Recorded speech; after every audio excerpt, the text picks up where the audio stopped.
So I want to quickly talk to you about gluconeogenesis, glycogenesis, and glycogenolysis.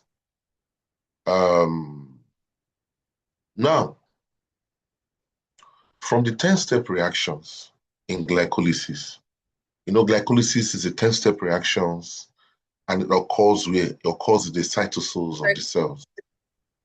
Yeah. Now, glucose was brought inside the cell through the help of the GLUT2 transporters. And this glucose will be trapped inside the cell at the expense of ATP. And the enzyme that catalyzes that reaction is exokinase.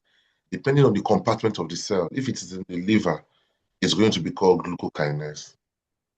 Now, exokinase was acted upon by glucose to give it glucose 6-phosphate. Glucose 6-phosphate was converted to fructose 6-phosphate by phosphoexoisomerase. Then phosphoexoisomerase converted glucose 6-phosphate to fructose 6-phosphate. Then we have PFK1, phosphofructokinase 1, converted fructose 6-phosphate to fructose 1,6-bisphosphate. Then we have aldolase. Aldolase acted on fructose 1,6-bisphosphate to give you dehydrogenase phosphate and glycine 3-phosphate. And through phosphate isomerase converted the dehydrogenase phosphate to glycine 3-phosphate. Now, if you remember, when I was talking to you guys about the metabolism of chylomicron, when the lipoprotein lipase acted on the triacylglycerol to give you what? Free fatty acid and glycerol. This is the glycerol here. The glycerol is an intermediate of this glycolytic pathway. Now you can see that glycine 3-phosphate dehydrogenase acted on glycine 3-phosphate to give you 1,3-bisphosphate glycerate. Phosphoglycerate kinase acted on 1,3-bisphosphate glycerate to give you what? 3-phosphoglycerate. Phosphoglycerate mutase acted on 3-phosphoglycerate to give you what? 2-phosphoglycerate. Enolase acted on 2-phosphoglycerate to give you what? Phosphoenol pyruvate. Then pyruvate kinase acted on phosphoenol pyruvate to give you pyruvate. Now, this is the 10-step reactions that occur in glycolysis. I remember that the rate-limiting enzymes in the glycolytic pathways are exokinase, phosphofructokinase 1, and what? Pyruvate kinase.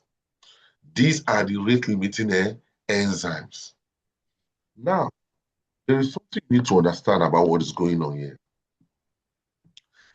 The essence of glycolysis is that we want to metabolize or want to break down glucose to give you ATP and also NADH. And at the end of the reaction, pyruvate is formed.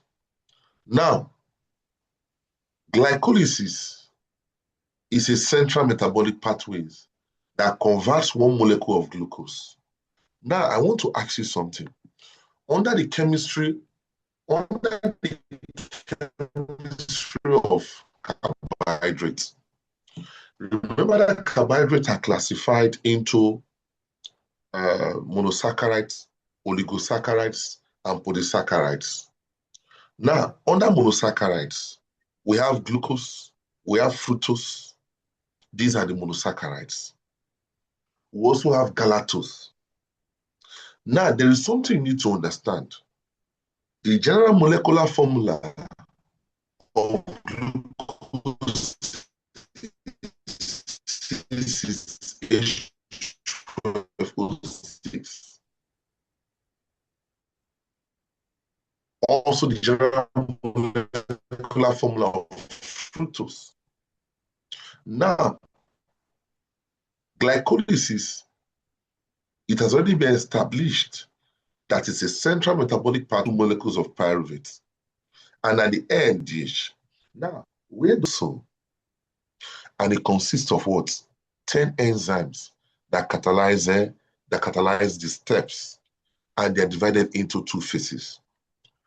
We have the energy investment phase and the energy payoff phase. For example, when you are invested. Let's look at the Igbo apprenticeship program, Igbo boy. The boss will invest in the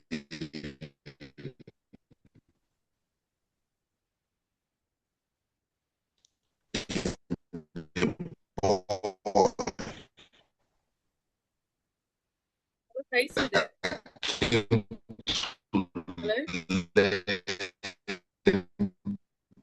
the business model from him.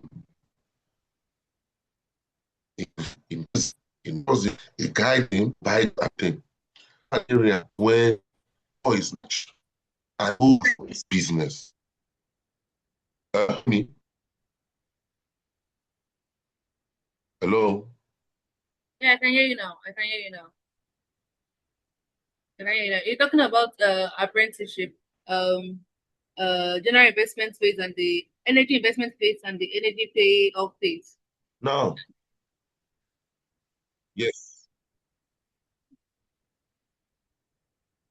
yes. So the energy investment phase is between step 1 to step 5, and it consumes what? 2 ATP to prepare glucose for cleavage. Remember step 5.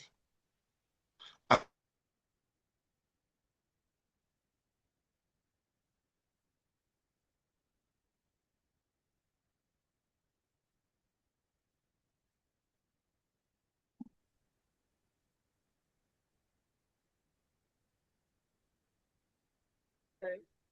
Hello. Yes, I'm serious. Yeah, I think the network was a little bit bad. Yes, sir. Okay.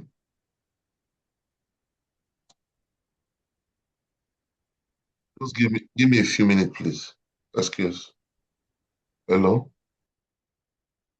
No, don't start. Let me call her. Let me call her. Uzoma, Yes, sir.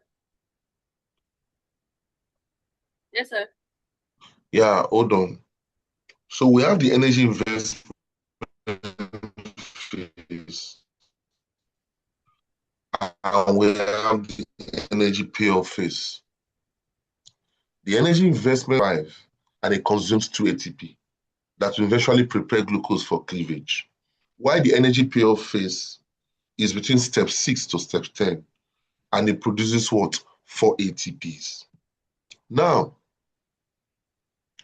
we did a recap on glycolysis. Now, let's talk about gluconeogenesis. Gluconeogenesis.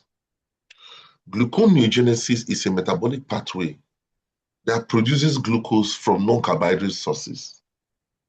Remember that glycolysis metabolize or oxidation of glucose to give you pyruvate, ATP, and NADH.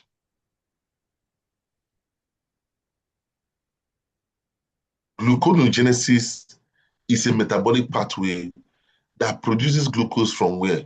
From non-carbohydrate sources, such as amino acids, glycerol, and lactates. And this gluconeogenesis occurs primarily where? In the liver and in the kidney. The essence of gluconeogenesis is essential for maintaining the blood glucose level during fasting or when the dietary carbohydrate intake is low. What am I trying to say? Uzoma, Yes, listen. I'm here, sir. Yeah, I'm listening. The essence of gluconeogenesis, the essence of gluconeogenesis is that we want to maintain the blood glucose level, and it occurs during fasting. You know, we have the fed state and we have the fasting state. The first state is when you The are fasting eating. state. Yes, sir. Yes. The fasting state is when you're not eating anything. Now, what you need to understand is that gluconeogenesis occurs primarily where? In the liver and in the kidneys. And we are getting this glucose from non-carbohydrate sources, such as lactate. When I taught you guys transamination reaction, you will remember that I told you that transamination reaction is a reaction between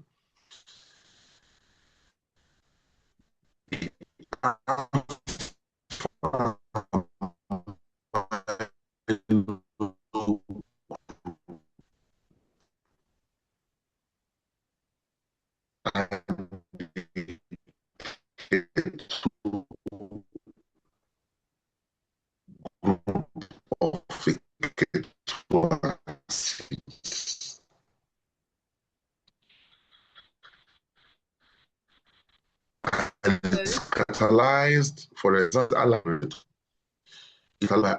pyruvate, and lactate can become back to pyruvate, lactate dehydrogenase. Now, I have to come to. I don't know when you will have chance. Apart from this online teaching I'm teaching, I still need to have a physical contact with you guys. You understand, to show you the grammatic